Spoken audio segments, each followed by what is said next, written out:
heart to heart, where you literally take time of the day, put a slot in the calendar that is called H2H, and you take time to talk. And this is something that sounds obvious, but actually, if you think about it, most of the time we will just run and run and run, and until we can, and we don't have to stop and talk. Not all the time we will do it because it's not comfortable, because we don't know how to do it sometimes, because we don't want to tackle it right now. We're in a momentum, whatever it is.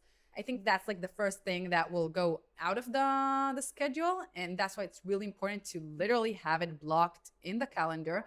So this is something we did at Blush, and this is something that I took also to Clique.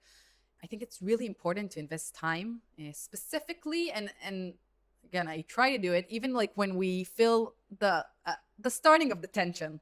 Like, how do you make sure that this isn't coming to something that is really like sitting on someone, and they have a lot of baggage about? But like, how do you just like just talk about it from really the beginning of it? So is there a structure to a heart-to-heart session? The classic one does have a structure, but I think now I tried to reinvent it. So the actual structure that he taught us is actually when we want to say something that we need to say it, but the other person isn't answering.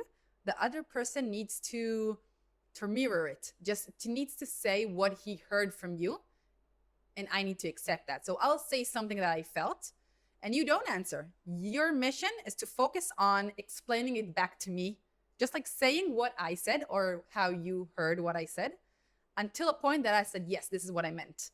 And it takes some time, because usually people, like, I can say something and someone else will say, oh, I can say X, and someone else will say, oh, you feel Y. And I'm like, no, no, no. And it will help me even sometimes to clarify it, to make sure that, oh, I didn't touch the point. No, I meant that, this and that.